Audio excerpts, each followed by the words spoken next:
Good morning, Dungeon. You're probably wondering why I'm laying in bed. My Great Dane puppy's over here so you can interrupt. I got fucked up. I ain't gonna lie. I was hungover a couple days ago, and the gray in the hair saying, look, tired. But hey, I appreciate. I'm looking forward to y'all's responses on the top 5. I want to go interior alignment this time. I'll throw a little explanation out there. I did publish in the Dungeon, which anybody already see that now. I don't hate the Dungeon. My own drama's my own drama and that shit, but no, I'm against any people. The Yard, and honestly, there's other people in here that are in the Dungeon. So, like Clarence, that's my boy. Lethal, JD. Where's 507? Where the fuck you been, man? Vale. Okay, so why did I do the top 5 I did? Because this interior alignment, my top 5 are probably unlike just by any quote-unquote draft analyst, which I'm amateur, but let's talk about it. I'll put a couple things out that I'm going to point out. Clarence, one, I don't believe weight translates to strength necessarily. We've seen many fat boys come in. They don't always do well. That's a knock. But what is a knock? I mean, we talk about weight. And you guys are great Jared lovers, so you should know this, right? Does a guy, this offensive lineman and interior lineman are very similar to D tackles in a lot of ways, right?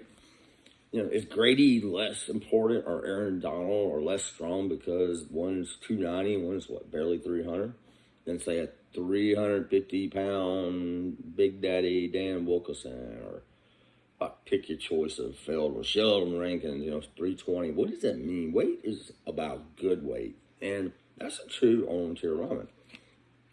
Now, are we into?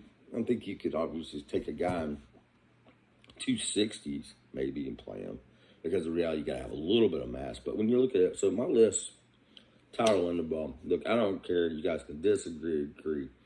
Having an O center, and actually this is pretty uniquely like a lot of people, right? Having an all-pro ceiling center that's played Power 5 and shows the leverage, the ability to play in a scheme. Look at the tapes again. Look at him against Wisconsin. Take on 330 nose tackles. I can't remember the guy's name. He'll get drafted. You don't see those guys come along very much. Yes, can you draft a fucking center and develop them? Sure. Center is one of the most important pieces of the whole fucking team, right? The reason teams end up getting 5th rounders, 6th rounders, 7th rounders and develop them are why? Because there just aren't a lot of guys that can step and play center. It requires you to be cerebral. It requires you to be able to take on big dudes. It requires you to have your head on a swivel. You're putting your head down and waking up. You got a fast fucking feet of some sort to get ahead. And I don't give a damn what you say. There is no tape of the world of a center prospect in history, man, including Alex Mack or pick one, that can't be overpowered by a nose. I think Vale, you said that. Somebody was arguing, well, and I love 07s. I'm not picking, you got to be overpowered by a big nose tackle. Yeah, fuck, a lot of people do. That's a college. I mean, it's going to happen again. And but why don't teams upgrade? Because it's hard. You rarely get it. Maurice Pouncey's of the world. Those guys, they go quick. And so why are they important? In a zone scheme, calling those plays, having that swivel, going down to second level, it is huge. Big deal. So I love Tyler Linderbaum. Could he play him out? Sure. 6'3", 298, ability to add by 10 miles an hour. He looks like, in college, like a young Alex Mack. I mean, he reminds me of that. Forget the 6'5", 6'3". I don't give a shit about 2 inches. I really don't.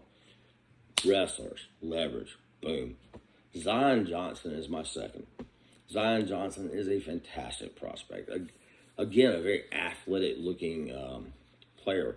He actually has been doing some snaps at center, so his utility went through the world. I think Zion Johnson moves better in space than just about anybody not named Tyler Linderbaum. Number 3, some guys going to hate it, but I went with Kenyon Green. I like Kenyon Green. It reminds me of every damn A&M player. It's for some reason. I don't know their scheme exactly, but they're very O-line friendly scheme, as you guys know. You guys know tons of these guys come A&M. And what I've noticed in Green, and correct me if I'm wrong, I see a lot of winning with size and length. But NFL, man, you got to have that technique. You got to have that leverage. His hands bother me a little bit. So that's a big deal for me. I had Dylan Parham. Pay attention to that prospect. He's a 6'3", 6'4", I think 285. Bit light, but watch him carries his weight well. He's at Memphis, played right guard and O center. The problem with Parham is back to kind of like the Hennessy problem.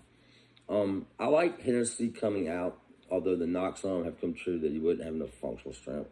But Hennessy played at Temple, and it's a lot.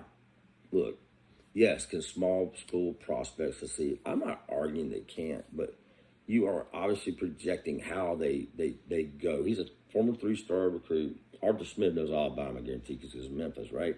They played an RPO, shows athleticism, feathery fucking feet. I love his feet. Athleticism. But again, when you don't play Power 5 conferences, is that air? Yeah, it is. It matters because they look like men and boys often. He was, these guys. So if you have that ability, let's be honest. I mean, every level of football on collegiate level requires a better talent. Let's say a high school player like me or a chump like that. But it just, the transition could be big. So that's probably not. But I love the way he moves. So I put him there. My last one was Jamari Sailor. Why? He looks like shit, right? In a lot of ways. Big old beast. I love him. He's played the most top-notch talent in the world. And at left fucking tackle and right tackle when called upon. Ask David Ajabo how Jamari Sailor is. How'd he do? How did Hutchinson do against Sailor? These are top 5, top 10 prospects. You can't discount. This is at left tackle. Why would you put him in guard? I mean, his feet are not nearly as well as the other on the list, but feet aren't everything. He's obviously smart. He could be a right tackle as well. But I like Jamar. And I'm big on who he played. Again, I asked Ajabo. I'd like to make an edit, go back to one prospect. Green. Green's also a right tackle. Some ways I think his best position may be right tackle. I don't know why. Maybe it's the length. I just, again, not knocking on Green. It's just kind of things I see. So that's my top 5 interior linemen. I'll post another one probably pretty soon. I'm not sure which position, but I've done D-backs. If you guys like this, I look forward to you answering yours and calling me out. But Tyler Linderbaum, we'll say the one knock on Tyler Linderbaum, he is a really odd draft position. He's so elite on it. He could go early. He could slip to the teens, right? It really depends on how, Smith wants to build his team, right? Zion Johnson may go up too, by the way, just so you know. He's showing out at Senior Bowl. I think Linderbaum, though, and I think like this is probably true of most centers. I heard a comp to Garrett Bradbury. That's bullshit. He's not Garrett Bradbury. He's much stronger, much better leverage than Bradbury. Bradbury's a good player, by the way. He's learning. He will be good. I think people look at weight. Linderbaum's incredibly strong. If you're going to go with the Jalen Mayfield at left guard, you're going to have to get a center. So I guess it really comes down to what Atlanta wants to do. Yes, but then again, most centers, right, there typically is a larger guard next to them. So the problem is, do you pick them at 8? It depends on what's on the team. I don't know. I wouldn't be pissed about it. I could see trading down again, but the guy could go early. He could go as early as the Giants, too. Anyway, I hope all this is helpful. Talk to you guys later.